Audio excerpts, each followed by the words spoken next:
Pemirsa, ketarkayang parikrama ringgalah libur Natal dan Tahun Baru Nataru memargi saya nincap.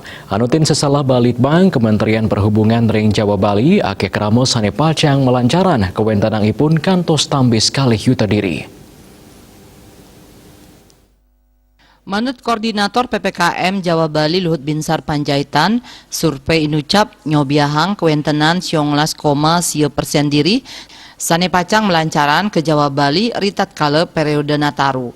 Raris ring Jabodetabek wenten 4,5 yuta diri. Panincapan parikrama inucap yening ngeluputang protokol kesehatan, jantan sida ngawawahin risiko pengelalahan kasus COVID-19.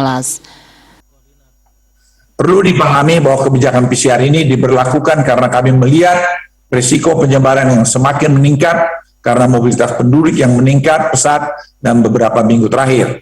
Sekali lagi saya ingin tegaskan, kita belajar dari banyak negara yang melakukan relaksasi aktivitas masyarakat dan protokol kesehatan.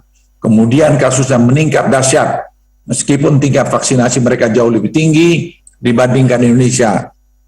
Ngenenin indika punike, manut Luhut, Presiden sampun mepewarah mangde ngambil parilaksana tegas sajeroning nampenin kawijakan puniki. Raris ngerancang mangde nenten-wenten panincapan kasus tatkala libur Nataru. Dia Dewi Bali Pos nguningan.